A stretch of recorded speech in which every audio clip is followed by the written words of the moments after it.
In any of the data analytic tools, the quality and performance of a report usually comes down to one key component. Get it wrong, and the report will display disjointed and misleading insights, will have performance issues, and usually you will end up having to start all over again. Get this right, and everything will come together in a masterpiece that you will be proud of. Today, I will give you all the information you need to make the best choice and increase the quality and performance of your reports. By now, you might have heard of star schema and snowflake schema, the two most known and recommended models in data analytics. But what are they? Star schema is a superhero among data models. This simple yet powerful design features a central fact table surrounded by dimension tables. It is known as a star schema as its structure resembles to a star. The star schema data model is the simplest type of data warehouse schema. In our example here, the fact table is the sales table, and it contains the keys to every dimension table like company ID, area ID, industry sector ID, and part code, and other attributes like total value, sales values, etc. Now, let's talk about the snowflake schema, a sleek evolution of the star schema. Snowflake schema in data warehouse is a logical arrangement of tables in a multi-dimensional database such that resembles a snowflake shape. A snowflake schema is an extension of a star schema, and it adds additional dimensions.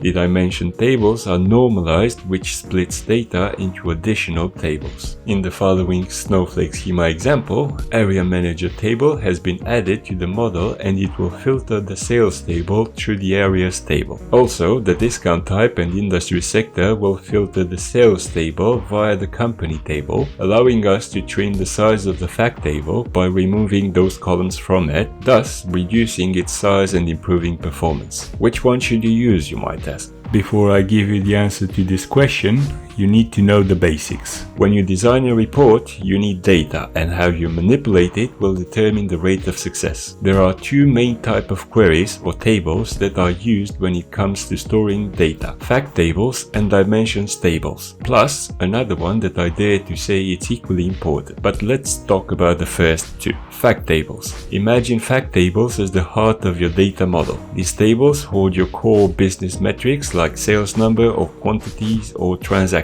Without a clear fact table, your report might end up confused, struggling to provide accurate insights. In a fact table, each row represents a transaction or an event, and each column represents a measurable attribute or fact. Take this for example. This row represents a sales transaction, and as columns we have the quantity sold, the unit price, discount, and so on. Dimensions table, on the other hand, are the supporting cast of your model. These tables provide context to your data like product categories or customer details. A dimension table provides context and additional details to the numerical data stored in a fact table. For example, this product table contains columns for the product code, product description, unit price, stock, and unit cost. As a rule of thumb, dimension tables are relatively shorter and wider, and fact tables are longer and thinner. Remember before this I said there is another table as important as these two? Well, forget to include it and your reports might stumble, struggling to provide insights over time periods. The date table, a must-have in every Power BI model. This table acts as your timekeeper, enabling dynamic time-based analysis. A date table is important in Power BI because it makes it simple to organize and analyze data by date, especially when you have different date columns in your table, like for example order date and invoice date. Having a separate date table means you can use it to filter your data or create visuals with dynamic time periods and adapt your report to return the information you need. You can build one from scratch, or you can watch this video and get one of the most comprehensive date table there is. Your choice. But even if you mastered everything so far, get the relationships wrong and everything will crumble. So let's talk about relationships. Without them, your reports might lose their coherence, displaying disjointed and misleading insights. There are three main components to take in consideration: cardinality, cross-filtering direction, and activation status. Cardinality 1-to-1 occurs when one record in the first table is related to one and only record in the second table. This type of relationship is relatively rare in Power BI data modeling. Cardinality 1-to-many occurs when one record in the first table can be related to many records in the second table, and it is the most common type of relationship in Power BI data modeling. This cardinality type is used to link a fact table with one or more dimension tables, where the dimension table is typically the one side of the relationship and the fact table generally is on the many side. Cardinality many-to-many occurs when many records in the first table can be related to many records in the second table. This relationship type is not directly supported in Power BI data modeling and is infrequently used. I would recommend you to avoid this at all costs, as it can increase redundancies and slow down your report considerably. Cross-filter direction single way. When a single directional cross-filter is applied, only one of the tables in the relationship can filter data across to the other table. This means filtering data in one table affects the data shown in the second table, but filtering from the second table will not affect the data shown in the first table. Cross-filter direction bidirectional. When a bidirectional cross-filter is applied,